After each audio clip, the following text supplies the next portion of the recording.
Semana passada nós falamos sobre Tiago, o livro de Tiago. Você lembra disso, querido? Nós falamos que Tiago traz a mensagem de que a nossa vida, quando é transformada por Cristo, né, essa fé que Deus nos dá, isso produz obras, né? Não que a justificação da nossa fé dependa dessas obras, mas que essas obras são consequências de um coração que tem fé, essa fé que vem de Deus, né?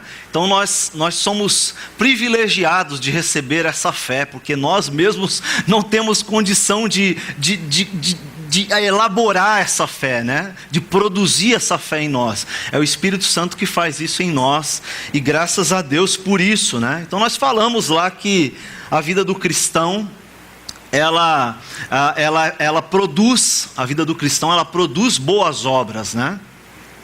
Muito bem, quando a gente olha para o livro de Efésios, a gente até falou um pouco disso semana passada, né? A gente olha ele falar sobre obras, e ele fala que, Paulo fala ali que obras, elas não salvam, né?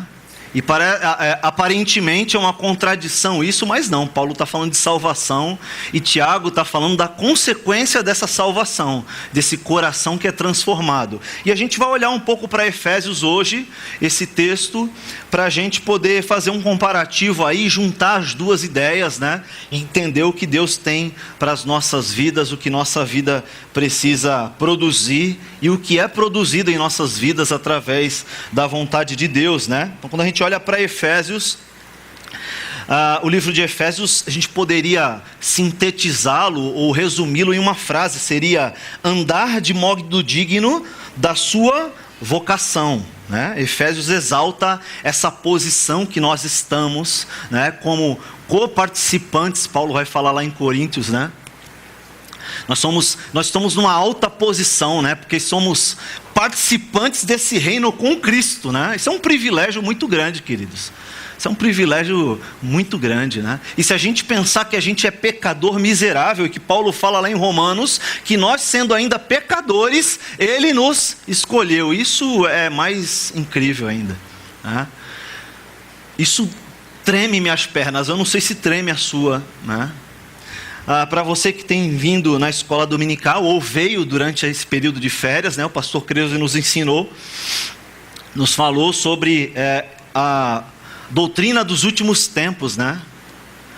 Então a gente aprendeu sobre as coisas que acontecerão, as profecias que já aconteceram, as profecias que irão acontecer. E quando a gente olha para os últimos tempos, as coisas terríveis que vão acontecer no mundo, na terra, isso tem que tremer o nosso coração, né? Tem que trazer um temor muito grande, né? E o pastor Creuso lembrou, quando ele fala o ai de mim, né? Ai de mim não é ai de mim, né? Ai de mim que sou pecado, não, é ai de mim,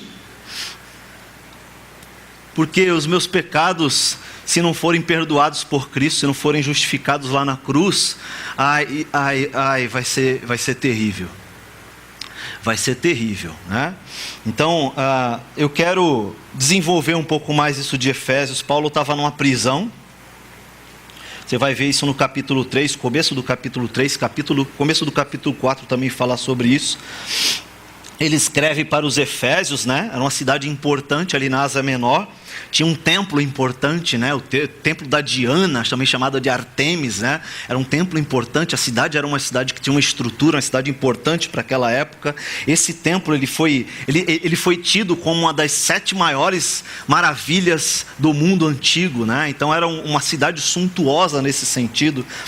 Data essa escrita, né, de Efésios em torno de 60 depois de Cristo, ou 61, algo em torno disso, né? O versículo-chave é o 4, versículo 1, você tem a tua Bíblia, versículo 1 do capítulo 4, diz: rogo-vos, pois, eu, prisioneiro, né, ou escravo, né, aquele que não tem direitos, esse prisioneiro no Senhor. Engraçado que ele estava preso, e ele fala que ele é um prisioneiro não da cadeia, ele fala que é um prisioneiro do Senhor, né, do Evangelho, né? Ele vive não mais por ele, mas por esse evangelho, né? E ele fala, olha, eu rogo que andeis, ou que viveis, ou que conduzeis a sua vida de um modo digno da vocação com que fosse chamados, né? Nós somos chamados para quê, querido, né? Nós somos chamados para quê? E ele fala, olha, nós temos que andar desse modo, um modo digno, né? Da vocação que Cristo nos chamou. Paulo escreve para encorajar os crentes a viverem em amor e unidade, e também nesse corpo, o corpo de Cristo, né? Seja judeus, seja gentios, nós somos unidos hoje no corpo de Cristo. Seja judeus convertidos, seja gentios convertidos, né? Estamos juntamente em Cristo, né? Essa carta ela contribui para o todo da Bíblia das seguintes formas. É um ótimo resumo de teologia, da teologia paulina. Ela mostra a alta posição do crente, que exige que se siga a posição em termos bem práticos. Também desenvolve o tema da igreja como um corpo composto de judeus e gentios unidos pelo sangue de Cristo. Também revela a importância da oração na vida cristã. Eu quero ler o texto que a gente vai se deter aqui, que é o capítulo 2, versículos de 1 a 10. Se você puder acompanhar, diz assim: Ele vos deu a vida, estando vós mortos nos vossos delitos e pecados, nos quais andastes outrora, segundo o curso desse mundo, segundo o príncipe da potestade do ar, do espírito que agora atua nos filhos da desobediência, entre os quais também todos nós andamos outrora, segundo as inclinações ou os desejos da nossa carne, fazendo a vontade da carne e dos pensamentos. E éramos por natureza filhos da ira, como eles, né? Como também os demais. Mas Deus, rico em misericórdia, por causa do grande amor que nos amou, e estando nós mortos em nossos delitos ou nossos pecados, nos deu vida juntamente com Cristo. Pela graça sois salvos. E juntamente com Ele nos ressuscitou e nos fez assentar nos lugares celestiais com Cristo Jesus, para mostrar nos séculos vindouros a suprema riqueza da sua graça em bondade para conosco em Cristo Jesus. Porque pela graça sois salvos, por meio da fé. E isto não vem de vós, não vem de vocês, isto é presente de Deus, não de obras, para que ninguém se glorie pelas suas próprias obras, pois somos feitura dele, criados em Cristo Jesus para as boas obras, as quais Deus de antemão preparou para que andássemos nela. Eu quero orar mais uma vez, porque esse texto é muito tremendo, esse texto é muito maravilhoso. Senhor, eu quero te agradecer por essa tua graça, Senhor. Muito obrigado, Senhor. Mais uma vez eu te agradeço, porque não depende de nós, Senhor. É o Senhor quem nos deu de presente. É o Senhor que nos deu a salvação de presente, Senhor. Muito obrigado. O começo do texto fala que a gente vivia mortos em nossos delitos e pecados. E o morto, ele não escolhe nada, ele não deseja nada, ele não tem vontades. E por causa desse teu infinito amor, Senhor, o Senhor nos tirou de lá. O Senhor nos resgatou de lá e nos trouxe para a tua maravilhosa luz, Pai. E hoje nós somos salvos. Nós vamos para o céu, porque o Senhor foi até lá e nos buscou. O Senhor desceu até lá e nos tirou de lá, Senhor. Muito obrigado por isso, Pai, porque nós somos feitura sua, criado por Ti, para viver por Ti. Muito obrigado por isso, nós te louvamos e te agradecemos em nome de Jesus. Amém. Eu me lembro, quando eu era criança, meus pais são vivos ainda, né? São pernambucanos, né? Eu me lembro quando era criança, a gente teve, eu já contei isso para os irmãos, não vou demorar nisso, mas eu contei que eu tive uma vida difícil financeiramente. Eram 5 filhos, minha mãe e meu pai, mais o cachorro, o papagaio, galinha, tudo que tinha lá, né? E eu me lembro que a gente teve dificuldade financeira, né?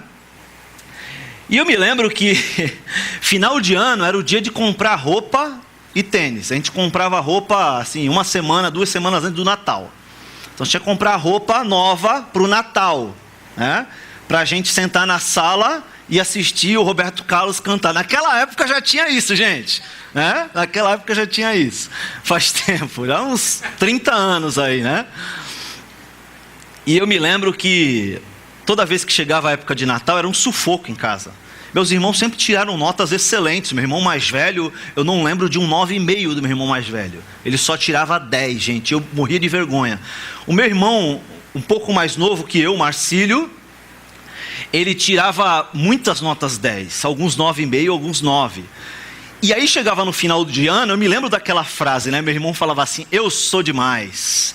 Passei de ano, eu sou demais. Ele tem 2 anos mais novo que eu. Então, desde os 7 anos, ele entrou no prézinho com 6. Então, já tinha 8, né?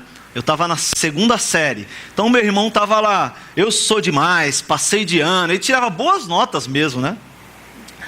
E eu não ligava muito para isso, para nota. Até hoje eu não ligava muito para nota, né? A faculdade, eu encerrei uma faculdade em dezembro agora. Até hoje, o importante para mim é aprender, não é tirar notas.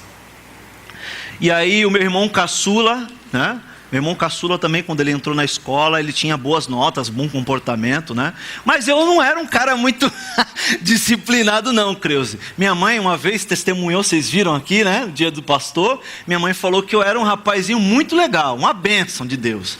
O meu problema é que eu pulava o muro da escola. Você vai lembrar disso, né? Eu pulava muito o muro da escola, gente. E eu subestimava o ensino mesmo, né? Aprendia muito rápido, então eu dispersava muito rápido por causa da bagunça. Eu repeti 3 vezes a escola. Repeti a 5ª série, repeti a 6ª série, repeti o primeiro colegial antes de eu me converter. Eu tinha 17 anos, repeti. Aos 18, no ano que vem, eu me converti. Aí eu não repeti mais, né, gente? Tirei ótimas notas, fui bom estudante, não pulei muro mais também, tá bom? Mas eu me lembro que quando a gente chegava no final do ano, quando a gente saía para comprar esses presentes de Natal, né? Meus irmãos não ligavam muito para ir no centro da cidade, que a gente chamava cidade, né? Vamos na cidade comprar presente de Natal, né?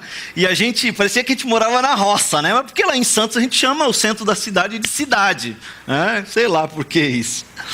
E aí eu ia com os meus pais e meu irmão caçula, né? A gente ia lá comia o pastelzinho que tinha lá na esquina, ainda até hoje, a garapa, né? Caldo de cana, comia, toda vez era a mesma coisa.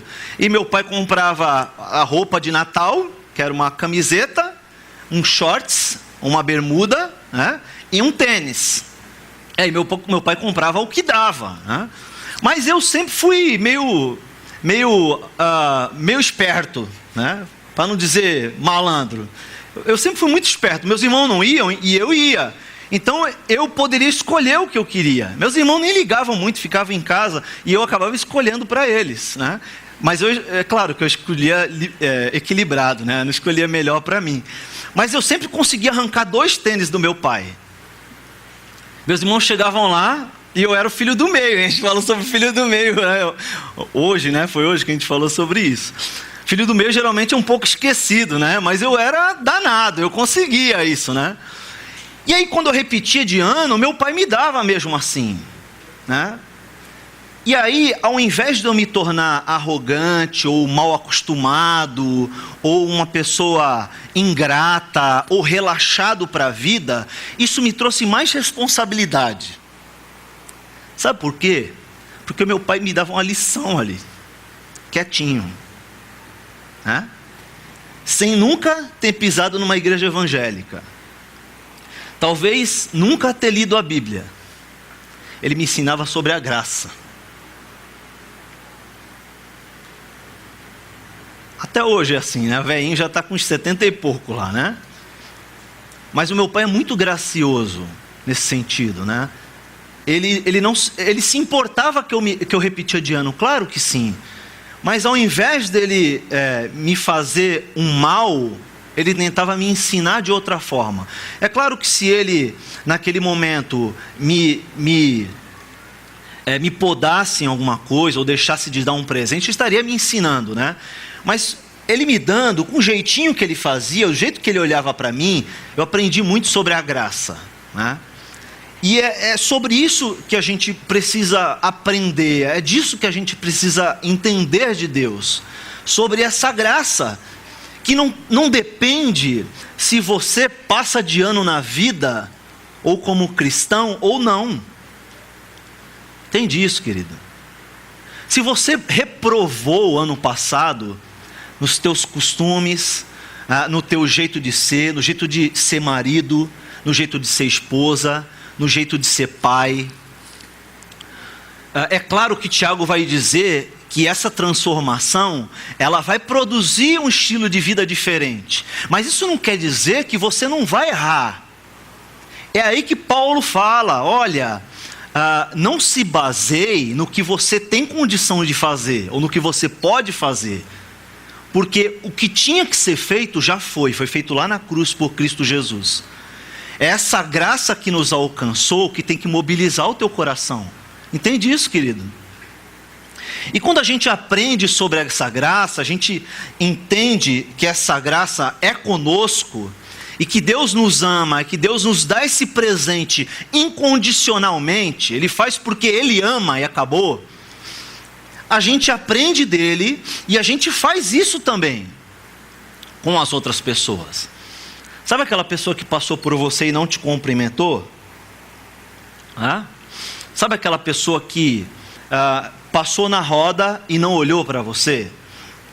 Que você condena no teu coração, sabe?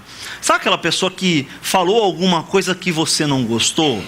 Você lembra daquele pastor que um dia pregou algo e você ficou revoltada porque ele pregou um negócio que você não gostou e você nunca mais voltou naquela igreja?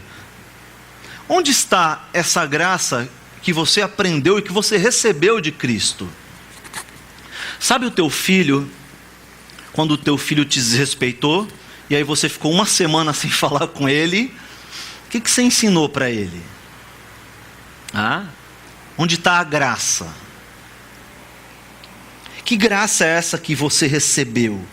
Que é de graça, mas é algo que é um presente, né? É algo que alegra o teu coração, né? Você percebe que nem tudo que você recebe de graça, você gosta, é verdade ou não é? Então de repente, você chega, eu lembro da minha sogra se estiver olhando na internet, te amo, né? Eu lembro, o primeiro presente que a minha sogra me deu, foi um shorts. Você lembra disso, paixão? Ela me deu um shorts, mas o shortinho, gente, era aqui assim, ó, sem brincadeira. Acho que ela não mediu muito minha altura, né? O filho é baixinho, né, e tal. Ela não mediu muito bem. O short era curtinho, né? Curtinho. E além de tudo, ele tinha muitas flores. Eu fiquei pensando, Jesus, onde eu vou usar isso? E eu me lembro que ela me deu assim, foi um ótimo coração, né, gente? Foi, sogra, te amo, obrigado, né? Foi um bom coração, né? Mas não foi nem pelo presente, porque eu não tenho problema com isso, né? De receber, e eu não ligo muito, sabe? Assim, não fico muito frustrado e até uso, às vezes, as coisas que me dão, sabe? Então, não tenho problema com isso. Mas naquele momento que eu peguei, que eu abri o embrulho, que eu fiz assim, ó, o irmão da Tati. Que ridículo, olha lá. Mas eu fiquei tão sem graça, eu não sabia onde enfiar a cara, meu, né? Que aquilo foi terrível. Então assim, nem tudo que te dão de graça faz bem para você, né? De uma forma ou de outra. E nem sempre você gosta, né? Então o cara chega lá e fala, olha, eu comprei um negócio e eu não estou usando lá, então vou trazer para você aí, né? Vê aí se você consegue usar e tal, não sei o que e tal. Aí a pessoa traz, né, aquela calça listrada assim na vertical, né? As listras preta e branca, assim você fala, nossa, né? Teve há pouco tempo que teve uma moda aí, que as mulheres estavam usando aquelas calças listradas, né? Que tinha alguém na TV que usava aquela calça, mas já tão feio aquilo ali, gente.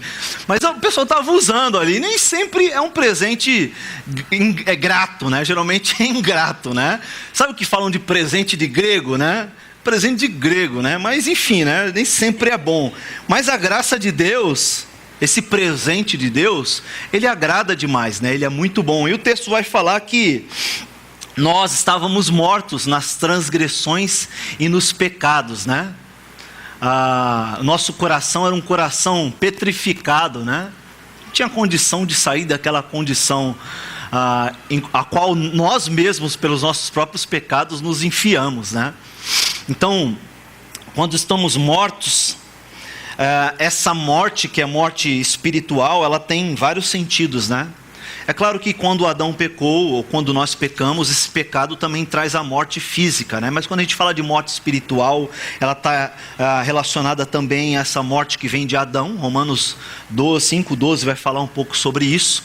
Ela está relacionada também a essa morte que vem por esses próprios pecados nossos, né? Então quando a gente fala assim, poxa, por causa de Adão, né? Adão é fogo, né, meu? Por que ele foi provar? O cara enganado pela mulher facilmente, né? Nós somos iguais, né? Nós temos esses delitos e pecados carinhosos que são os nossos mesmos, né? E a gente se afunda nesses próprios pecados, né? Também essa morte que vem por Cristo na cruz, né? Então nós morremos para nós mesmos ali na cruz, né? Nós vivemos, nós nos ressuscitamos com Ele também, né? Também essa experiência, né? Essa experiência contínua, né? De negar a tua própria vontade. Esse é um processo de mortificação também, né? Então você passa por esse processo de renunciar à tua própria vontade todos os dias, né? Então um desses textos aí é esse aí, ó. Colossenses capítulo 2, versículo 13. E quando vós estáveis mortos nos pecados e na incircuncisão da vossa carne, Ele vos vivificou juntamente com Ele, né? Perdoando-vos todas as ofensas, né? Tem um outro texto também, que é o de Gálatas capítulo 2, versículo 20, diz assim: já estou crucificado com Cristo, e vivo não mais eu, mas Cristo é que vive em mim. E a vida que agora eu vivo na carne, eu vivo-a pela fé no Filho de Deus, o qual me amou e se entregou a si mesmo por mim.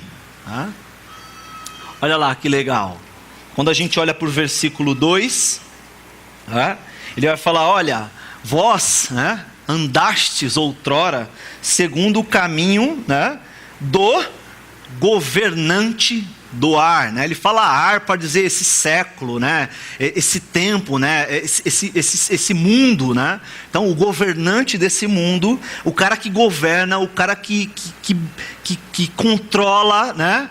Claro, submisso ao controle soberano de Deus, esse cara que está aqui nesse mundo, que esse mundo morreu nele, né? Que está debaixo dessa influência dele, né?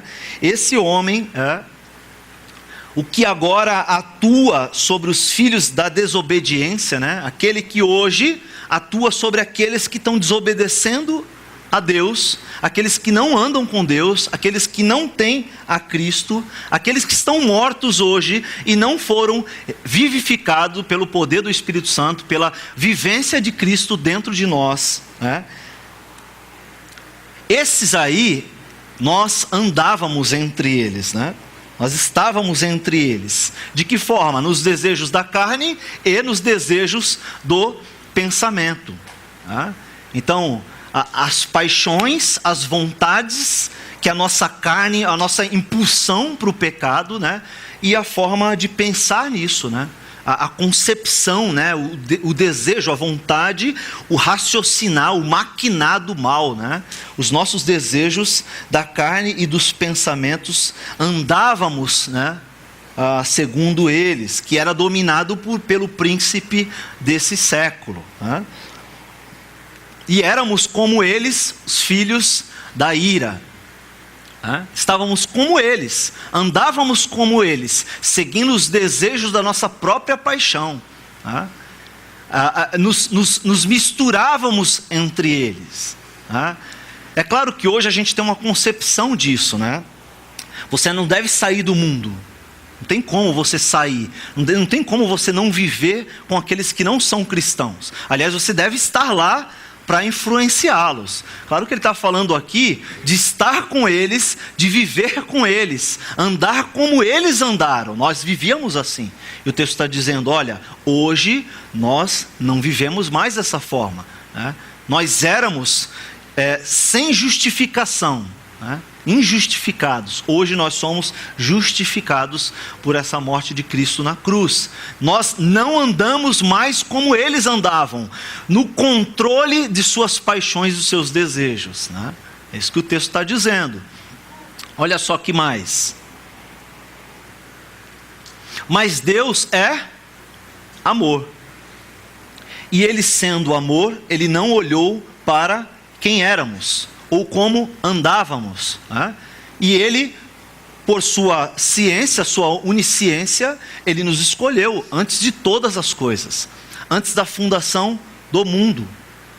O Salmo 139 fala que nós éramos substâncias informes ainda, nós não éramos nem formados ainda, né? E Deus já tinha nos escolhidos, Deus já tinha te escolhido. Para quê? Para que você estivesse aqui hoje. Para quê? Para que você fosse co-participante do anúncio desse reino, né? Hoje de manhã, o pastor Creuze me mostrou um vídeo de um arauto, né? De um homem, vocês devem ter visto na internet, que ele veio do Rio de Janeiro com uma caravana, ou não sei como chama, de ônibus. Juntou ali, foram para uma cidade do interior de São Paulo, acho, e estavam Paraná, e foram se espalhando, gritando, tocando a trombeta. Eis que está vindo o rei está chegando, arrependam-se. Sabe aquele cara que você passa lá na Praça da Sé e o tiozinho está lá com aquele megafone lá gritando, se arrependam, tá? E você fala assim, caramba, será que o evangelho pode ser pregado, né? E você é tão moderno e atual e fala, não, isso aí não serve mais, né? Hoje em dia você tem que ter uma estratégia e tal, né? Será que Deus não fala através desses caras aí, né? E você passa e você fala assim, cara, em vez de você falar assim, ó, que vergonha para mim, né? Que vergonha, eu não falo nem pro meu vizinho. E o cara tá lá na praça, não tá nem aí, mano. Com o megafone lá, e os caras passam tirando sarro, né? Até grita, aleluia, tirando sarro. E o cara tá lá, meu, suadão, as pizzas aqui de baixo. E ó, se arrependam, o reino está chegando, né? Nós somos chamados para isso. Você está falando de Cristo? Essas boas obras de Tiago, né? Você está levando à frente? Ou você está procurando aquelas boas obras que justificam uma salvação que Paulo está condenando? Que boas obras. Você vê que é muito sutil isso, gente? Você vê que muitas vezes a gente vive dentro da igreja muitos anos, e a gente se acostuma com essa vida religiosa, e a gente confunde essas obras. Que obras são essas? Eu tenho que fazer algo para justificar, para dizer que eu sou santo, que eu sou perfeito, que eu sou de Cristo. Eu tenho que provar fazendo algo? Ou na verdade esse algo mostra, é a consequência de uma transformação? Está forçando a barra ou não? Para você pensar nisso.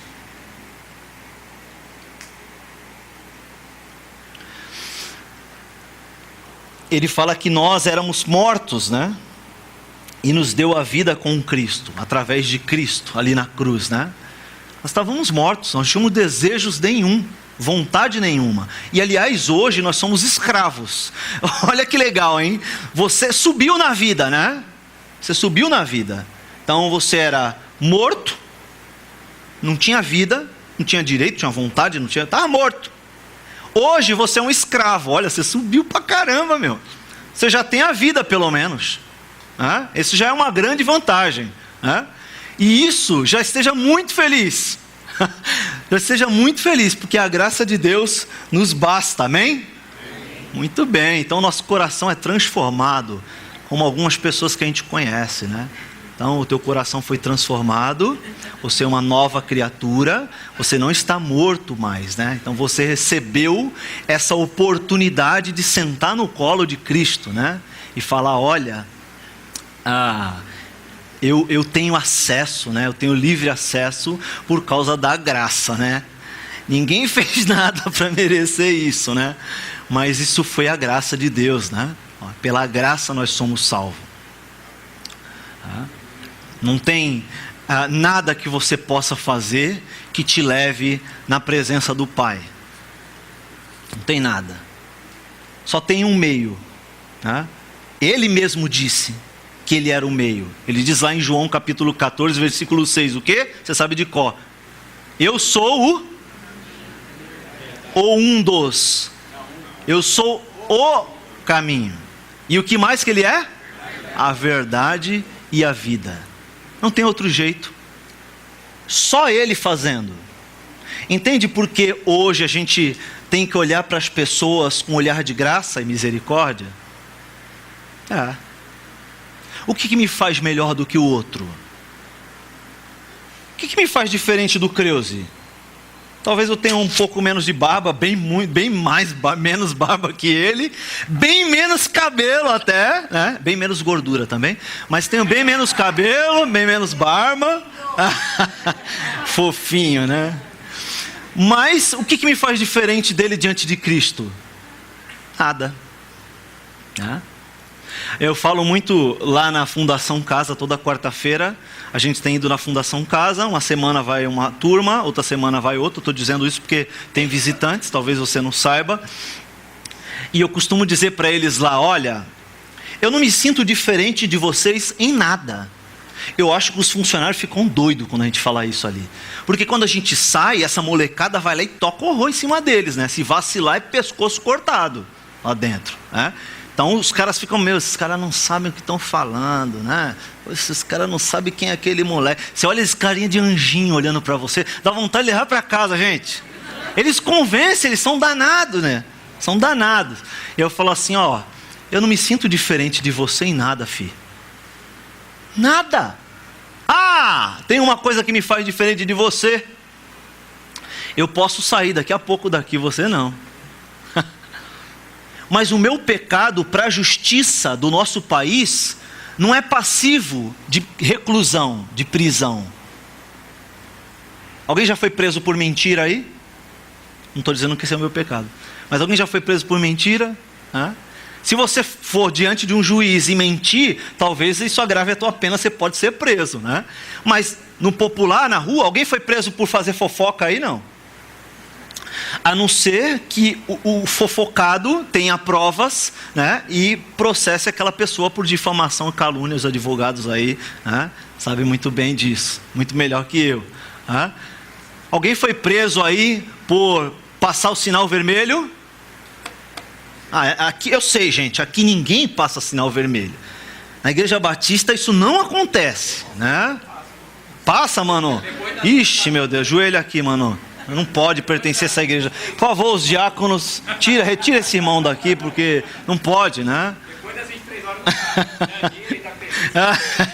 até as leis de trânsito, elas te aconselham, né? Mas você não para ali, né? Não para naquele lugar, né? Mas a graça de Cristo é sobre nós. E é sobre eles também. Se eles forem os escolhidos, né? E se a liberdade deles, né, de entender isso, né, e falar, poxa, se há uma relação nisso daí, e Deus falar assim, eu quero você, eles também vão receber dessa graça. Vão receber também. Mas ele é assassino, pastor. E aí? Ele estuprou 10 criancinhas. Para Deus é a mesma coisa da tua fofoca. É mais grave para você, porque você sabe o que tem que fazer e não faz. Ele não sabe. Não sabe, entre algumas aspas. Então é mais grave para a gente, sabendo o que tem que fazer e não faz. Conhecendo essa graça, conhecendo esse favor, recebendo esse presente e mesmo assim, né? É a história do meu pai e dos tênis, né? Um dia aquilo caiu na minha ficha Ou caiu a ficha em mim. Quem é antigo, quem é novo, aí não sabe o que é isso, cair a ficha, né, gente? Vamos explicar para eles. Antigamente, esse orelhão de rua não era cartãozinho, né? Não tem crédito celular, mas naquela época era uma fichinha redonda, você jogava lá, a bichinha já dava o sinal, aí dava um bip lá que você tinha que jogar outra fichinha, senão perdia, né? Então quando a gente falava, era a gíria dos velhos aqui, né? Quando cai a ficha, sinal que deu sinal, deu linha. Então é essa gíria nossa aí, velha e demodê, né? Mas a gente caiu uma ficha um dia, né? E para mim caiu. Eu falei assim, poxa Deus, é verdade. É verdade, meu pai foi um baita exemplo de graça, de misericórdia sobre a minha vida. O que isso produziu na minha vida agora? Como que eu vou lidar com isso, né, daqui para frente? Né? É essa mudança que a palavra de Deus espera que nós tenhamos, né? Olha lá. Então nos fez sentar em lugares celestiais, né? Ao lado do Pai. Isso nós sentaremos, né? Estaremos em lugares celestiais, né? Muito bem. Isso só pode vir através dessa graça, desse favor, esse presente de Deus. Olha lá. Porque pela graça nós somos salvos. Tá? Não tem outro jeito. Ah, pastor, mas eu sou batista há 30 anos. Tá? Sou batista há 50 anos. Tá? Eu tenho uma triste notícia para você. Se Cristo não transformou a tua vida, não vai acontecer nada. Você vai ser um daqueles que vai falar, Senhor, Senhor, em teu nome eu construí 5 igrejas batistas. Ô glória, né? Em teu nome eu doei todos os meus bens aos pobres. Em teu nome eu expulsei demônios. Em teu nome eu nunca te conheci. Afaste de mim aquele que pratica a iniquidade. Sabe o que é iniquidade? A palavra iníquo, ela não tinha um significado de pessoalidade, né? Ela não trazia uma característica para alguém. A partir, se eu não me engano, de Amós ou Naum, que essa palavra ela traz o sentido de personificação. Ela chama de o iníquo, ela chamava de iniquidades, as coisas que eram contrárias à vontade de Deus, né? O mal, o pecado, né? E aí ele personifica, dizendo, olha, existe o iníquo, é aquele para o qual os que praticam a iniquidade vivem. Isso é sério, hein? Isso é forte, hein? E Jesus vai dizer, olha, aqueles que praticam a iniquidade, ou aqueles que servem o iníquo. Pô, mas está falando de pessoas que estavam dentro da igreja, sim. Senhor, expulsamos o demônio. Eles chegaram a expulsar demônios, os caras que serviam a Satã, sim. Ao capiroto, o capeta, o cafuso, o chifrudo, é esse aí mesmo. E estavam dentro da igreja? Estavam dentro da igreja. É o que o texto está dizendo. Então, se você não teve a vida transformada, você pode ter dado todo o teu dinheiro aos pobres. Você pode ter ficado nas praças lá, com um megafone anunciando para todo mundo. Você pode até ter entendido a graça. Mas se Cristo não veio morar dentro de você, não te salvou, nada vai acontecer, querido. Sabe por quê? Porque não existe um meio que você mereça, pelo qual você mereça essa graça. Não tem. Não tem um meio pelo qual você mereça estar no céu. Hoje de manhã, de novo, né? Foi muito boa a aula, as aulas foram muito boas. Se você não veio, querido, fica para a próxima, né? Mas não perca não, porque isso muda a nossa vida, né? Aliás, todos nós aqui temos sede de Deus, amém? Nós temos vontade de crescer e de servir ao Senhor, amém? A gente tem vontade de andar com Deus e estar lá no céu um dia, amém? Nós temos vontade de ler a Bíblia, aprender. Deus quer que eu viva assim, eu vou lá e vivo, amém? Ah, por que você não vem para EBD? Que é onde a gente faz tudo isso. Você não vem. Isso para mim é confuso entender, querido. Confesso que eu não consigo entender. Se você está trabalhando, eu entendo perfeitamente. Agora você ficou dormindo, cara. É 9h30 da manhã. Começa 9h30. Que sede de Deus é essa daí? Ah, pastor, mas eu saí 8 horas do trabalho. Aí você tem uma boa desculpa, filho. Ficar em casa descansando é a verdade. Agora, se você não vai trabalhar no domingo, você não consegue acordar 9 horas da manhã e chegar na igreja 9h30. Não consigo entender que sede é essa de Deus. Que graça é essa que você recebeu? Tá bom, não veio pelo que você fez, mas o que isso produziu em você? Que sede é essa? Que vontade, que ambição de viver para Cristo, que desejo é esse de anunciar, e olha, ai de mim! Será que você não entendeu isso? Só pela graça que nós somos salvos. Aliás, você que vem em todas as escolas dominical, desde que você se converteu lá em 1900 e Guaraná de Rolha, né? Se você vem em todas as escolas dominicais até hoje, é capaz desse que está dormindo lá em casa vá para o céu e você não. Se a tua vida não for transformada por Cristo. Não se baseiem em presença de igreja, esse é o contraponto, né? Para dizer que você é um salvo. Não faça isso. Por meio da fé. Não tem outro jeito. A fé, que fé é essa? Aquela que se aproxima de Deus, crê que Ele existe e que Ele é quem faz. É Ele que presenteia. Ok? Esse é o Deus. Essa é a graça. E isto não vem de vós. Isto o quê? O que ele está falando, deixa eu passar um pouquinho que você vai entender melhor. Eu marquei aqui para você entender, por favor, não entenda nada, nem olhe o que está escrito aí, que mudou até para você entender, quando ele fala aqui ao isto, né, na análise sintática aí, ele vai combinar com isso aqui, ó, para você entender mais fácil isso aqui. Então ele vai dizer que isto, ou seja, a graça e essa fé, não vem de dentro de você. Isso é muito legal, cara. Isso não surge dentro de você. Isso não nasce aí dentro de você. Entende? Isso não brota aqui de dentro de você. Isso vem de fora para dentro. Quem é que põe isso lá dentro? É Cristo. Olha lá.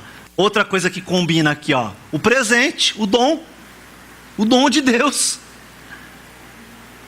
Isto, a graça e a fé, não vem de vocês. Isto é dado por Deus.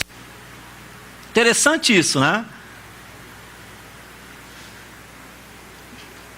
Não vem de obras, para que ninguém se glorie. Porque nós somos feituras, ou criações, ou criação, né? Realizadas, ou criadas, ou surgidas em Cristo Jesus. Isso é muito interessante também. Você não era antes? Antes você não era a feitura de Deus? Ele está dizendo que nós somos feituras, criados em Cristo.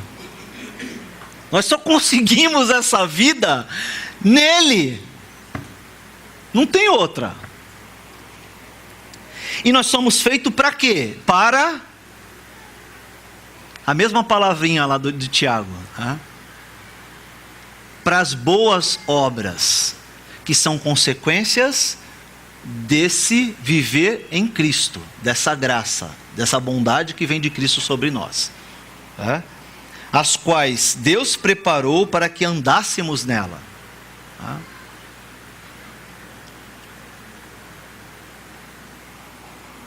Eu quero que você, como a gente cantou, desfrute desse favor de Cristo. Tá? E além disso, que você leve adiante isso, querido. Ofereça isso. Ofereça a graça.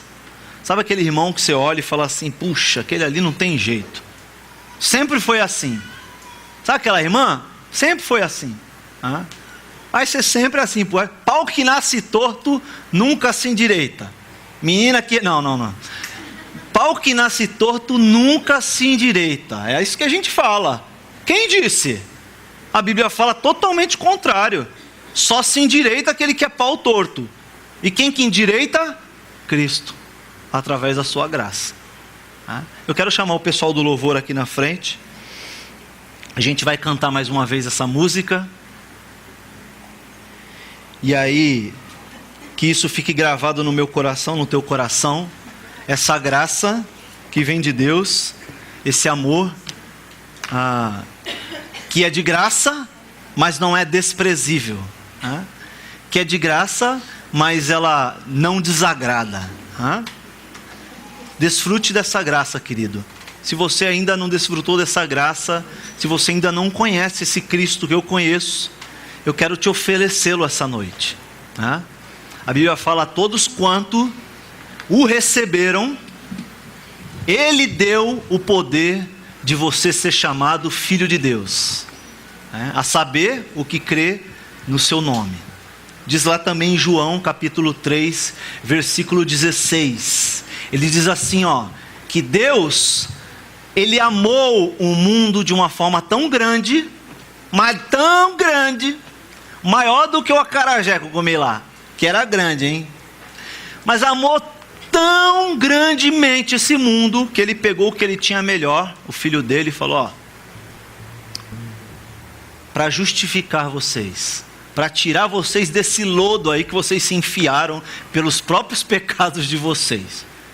É justo isso? Isso é a justiça de Deus. Você daria seu filho para morrer por mim? Para morrer pela pessoa que está do teu lado? Ele fez isso. E diz mais: Ele deu o filho para que todo aquele que crê no filho não morra, mas tenha a vida eterna. Isso é graça.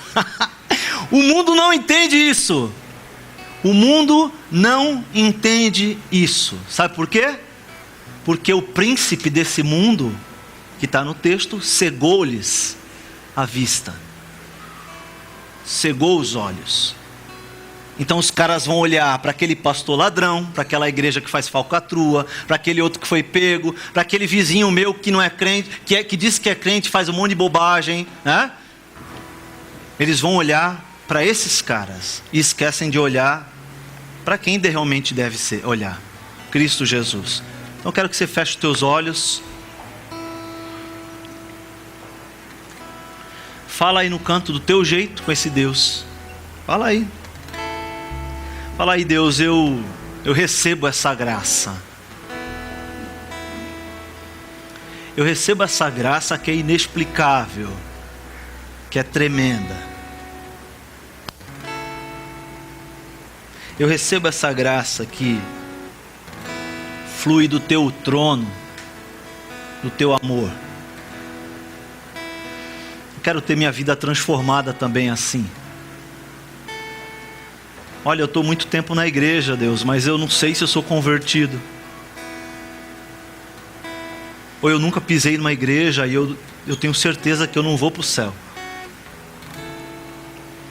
Deus, eu quero experimentar isso. Confesso que minha vida não está de acordo. Eu não quero só aproveitar da tua graça, eu quero aproveitar muito mais, vivendo contigo. Muda a minha vida, Senhor. Eu entrego para ti agora, comando da minha vida, em nome de Jesus. Você que é cristão, que está também orando, você tem se cobrado demais, querido? Tem exigido demais de você? Você não tem sabido lidar com seus próprios pecados?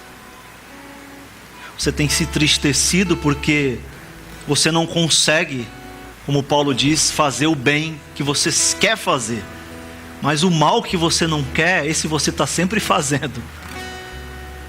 Se esse é você, se você se assemelha a mim, se assemelha a Paulo, quero dizer para você que a graça de Deus te basta.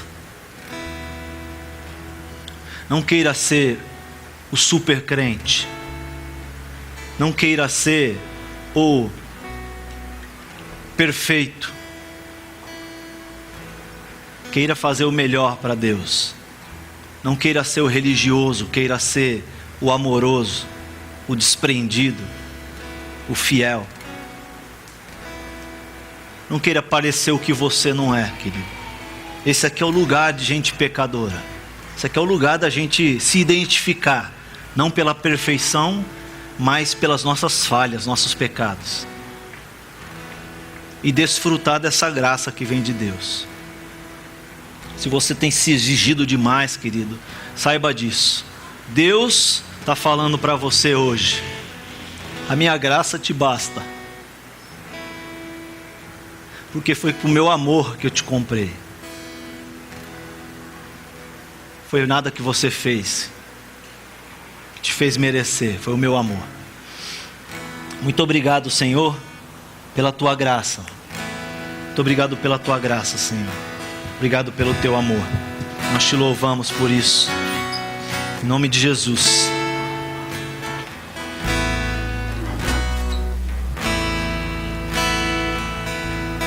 Foi teu imenso amor que me conquistou. Eu não pude resistir. Tão grande compaixão, Senhor. Um coração assim se integrou por mim, mesmo eu não merecendo. Me amou, me aceitou em paz. Tu és para mim mais do que paixão. És o dono da minha vida, Senhor do meu viver, meu Deus. É graça, Senhor. Fica de pé, querido. Teu eterno favor. Preso eu estou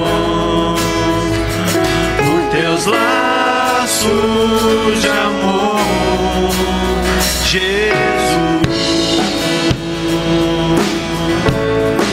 Foi teu imenso amor que me conquistou. Eu não pude resistir. Tão grande compaixão, Senhor.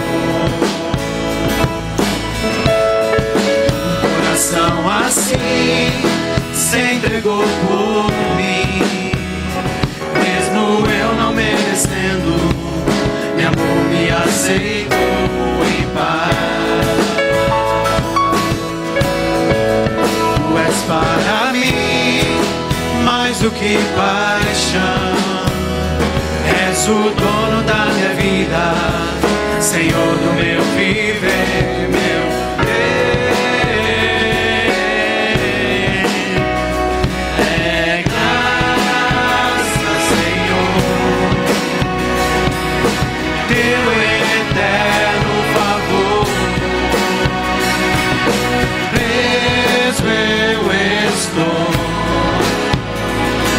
teus laços de amor. É graça, Senhor, teu eterno favor. Preso eu estou por teus laços de amor, Jesus. Jesus.